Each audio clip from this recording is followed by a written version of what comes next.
சொன்னாலும் கேட்டு கேட்டு பழகி போச்சு. சீக்கிரம் ட்ரிமிங் பண்ணி முடிச்சு விடுங்க. போதும் போதும் வேலையை பாருங்க. போதும் காலை போட்டு இந்த தேய்ச்சிட்டே இருக்கீங்க. நல்லா தானே இருக்கு. வேலையை முடிக்கணும்.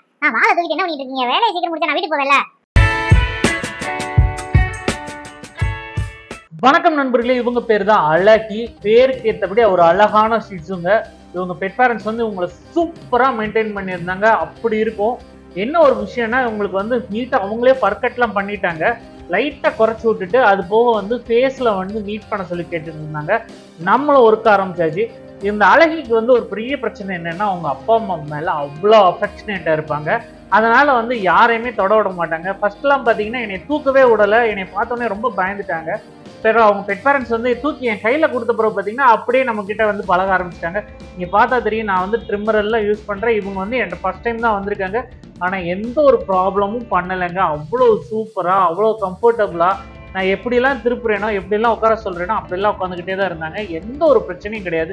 ட்ரிம்மர் ஃபேஸ் கிட்ட கொண்டு போகும்போது கூட எந்த ஒரு பயமும் கிடையாது, எந்த ஒரு இதுவும் கிடையாது. ஒரு ட்ரஸ்ட், ஒரு நம்பிக்கை. ஓகே, நம்ம இவன் இடத்துல வந்திருக்கோம், இவன் வந்து நம்மளை எதுவும் செய்ய மாட்டான் அப்படிங்கிற ஒரு மைண்ட் ஆஃப் மெச்சூரிட்டி அவங்களுக்கு ரொம்பவே தெரிஞ்சது.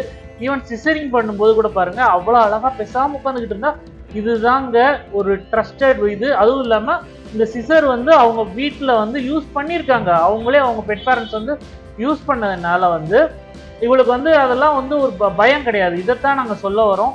சின்ன வயசுல இருந்து க்ரூமிங்க்கு கூட்டிட்டு போங்க. இல்லையா உங்க ஏரியால க்ரூமிங் இல்லையா, நீங்களா ட்ரை பண்ணணும்னு நினைக்கிறீங்கன்னாலும் பயப்படாம ட்ரை பண்ணுங்க. டாக்ஸ் ஃபர்ஸ்ட் 2 டைம்ஸ் வந்து கொஞ்சம் பல்ல காட்டுவாங்க. பட் அவங்களுக்கு வந்து நீங்க ஃபோர்ஸ் பண்ணதான் அது வந்து நல்ல விஷயம். அதை வந்து நம்ம பயப்படணுங்கிற அவசியம் இல்லை அப்படிங்கிற ஒரு மென்டாலிட்டி அவங்களுக்கு வரும். ஆனல் போர்ஷன், யூரினரி போர்ஷன் எல்லாமே நல்லா க்ளீன் பண்ணி ஷேவ் பண்ணியாச்சு. அதுக்கப்புறம் பார்த்தீங்கன்னா டெய்லியும் கொஞ்சம் அட்ஜஸ்ட் பண்ணிட்டோம். ஆக்சுவலாக பார்த்தீங்கன்னா இவங்க 2 டைம்ஸ் குட்டி போட்டிருந்தாங்க. அதுவுமே வந்து ரொம்ப கஷ்டப்பட்டு குட்டி போட்டதாக சொல்கிறாங்க. அதனால வந்து என்ன ஆயிடுச்சுன்னா, கொஞ்சம் ஹார்மோனல் பிரச்சனை வந்து கொஞ்சம் வெயிட்டாக தெரியுவாங்க. என்னதான் ஃபுட்டு கம்மியாக சாப்பிட்டாலும் ஹார்மோனல் பிரச்சனை இருந்ததுன்னா இந்த மாதிரி வெயிட் வர்றதுக்கு சான்சஸ் வந்து. ஸோ இந்த மாதிரி ஹார்மோனல் பிரச்சனை உங்கள் ஷிட்ஸுக்கு இருக்குது அப்படின்னா சீக்கிரமாக டாக்டரை போய் கன்சல்ட் பண்ணுங்கள். அவங்க அதுக்கான இன்ஜெக்ஷன்ஸ் இல்லை மெடிசின்ஸ் கொடுத்து அவங்கள சீக்கிரம் சரி பண்ணிடுவாங்க.